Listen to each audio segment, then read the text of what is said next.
So here we are on Maundy Thursday, and normally we would be in church having Holy Communion, and at a certain point within the service I would be involved in a washing of feet ceremony. And washing with a bowl of water is an interesting symbol and image to reflect on today for Maundy Thursday. We took the decision not to have a service in church this year on Maundy Thursday because this wouldn't be allowed. No singing, no restrictions on sharing Holy Communion and so on. So we're going to reflect a little on this. And the reading is the reading that we would have for Maundy Thursday from John chapter 13. Now, before the festival of the Passover, Jesus knew that his hour had come to depart from this world and go to the Father. Having loved his own who were in the world, he loved them to the end. The devil had already put it into the heart of Judas, son of Simon Iscariot, to betray him. And during supper, Jesus, knowing that the Father had given all things into his hands, and that he had come from God and was going to God, got up from the table, took off his outer robe, and tied a towel around himself. Then he poured water into a basin and began to wash the disciples' feet and to wipe them with the towel that was tied around him. He came to Simon Peter, who said to him, "Lord, are you going to wash my feet?" Jesus answered, "You do not know now what I'm doing, but later you will understand." Peter said to him, "You will never wash my feet." Jesus answered him, "Unless I wash you, you have no share with me." Simon Peter said to him, "Lord, not my feet only, but also my hands and my head." Jesus said to him, "One who is bathed does not need to wash except for the feet, but is entirely clean, and you are clean, though not all of you." For he knew who was to betray him. For this reason he said, "Not all of you are clean." After he'd washed their feet, he had put on his robe and returned to the table. He said to them, "Do you know what I have done for you? You call me teacher and Lord, and you are right, for that is what I am. So if I, your Lord and teacher, have washed your feet, you also ought to wash one another's feet. For I have set you an example, that you should do as I have done. Very truly I tell you, servants are not greater than their master, nor are messengers greater than the one who sent them. If you know these things, you are blessed if you do them." There's a break in the reading, and then it resumes at verse 31. When he had gone out, Jesus said, "Now the Son of Man has been glorified, and God has been glorified in him.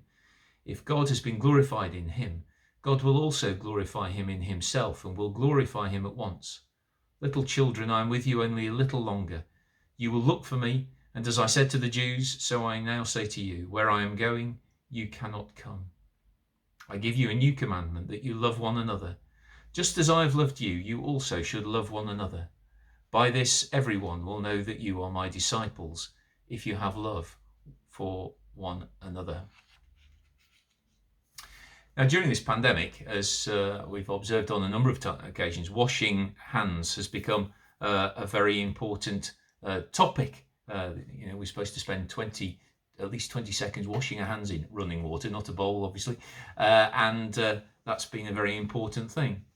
It removes contamination, so we wash our hands before and after going out or being in any contact with others in the outside world. It's taken on the nature of good or virtuous behaviour. Some soap and water could save a life, either yours or mine or someone else's.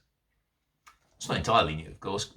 Anyone who visited hospital wards where there is a risk of infection for vulnerable people has been asked to wash their hands or use sanitizer for years. The dispensers are just outside the hospital doors, the ward doors quite often.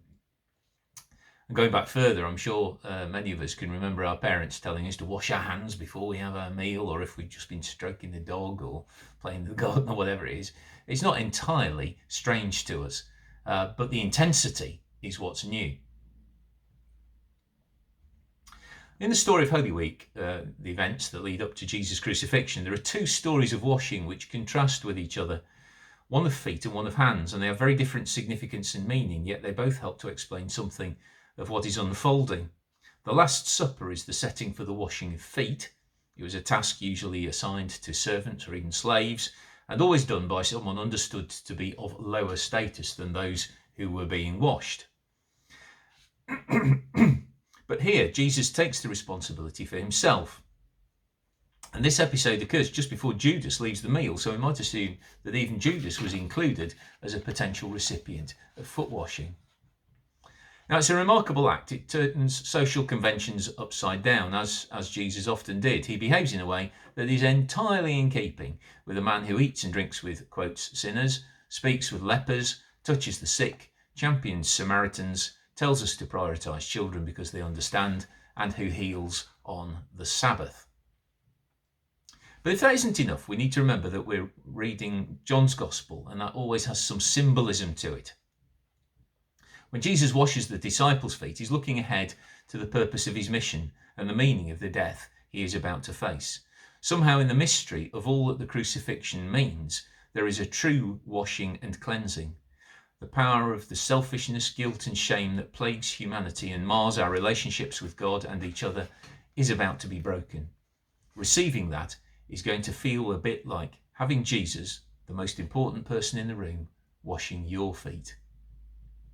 Finding forgiveness and healing can be a process that involves awkward moments, embarrassment and unease, just like the disciples experienced in that room.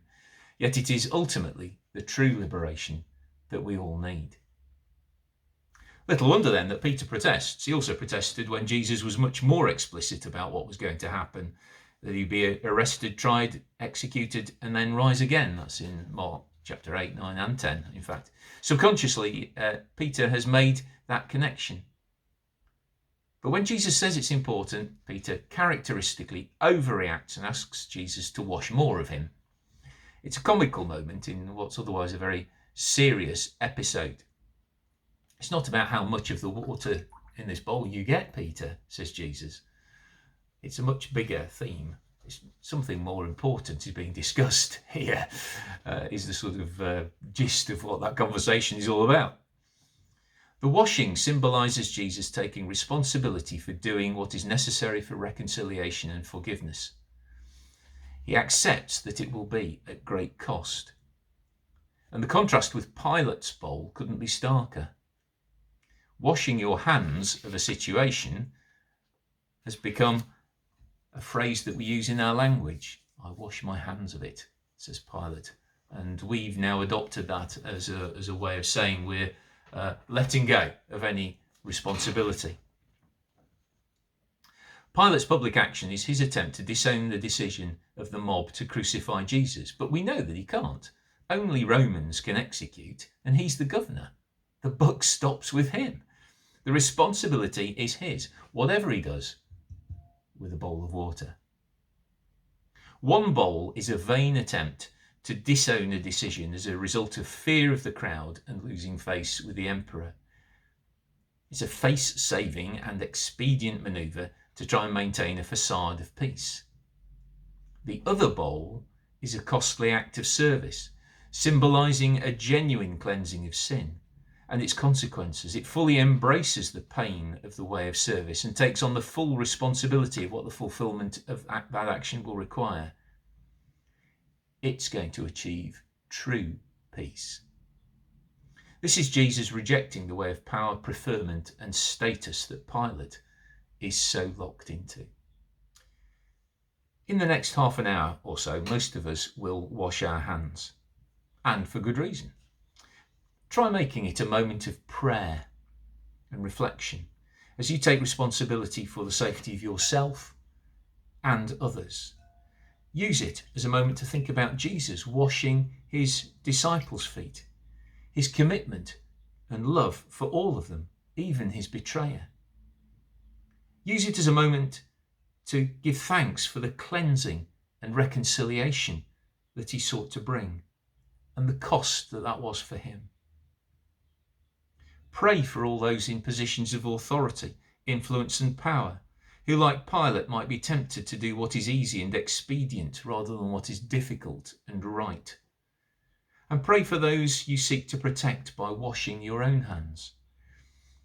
Those who you're thinking of as you do so, perhaps someone who is vulnerable, or working in a shop, or working in the health service, or just needing us to keep the demands down and stopping the spread, even though we now have some protection from vaccines.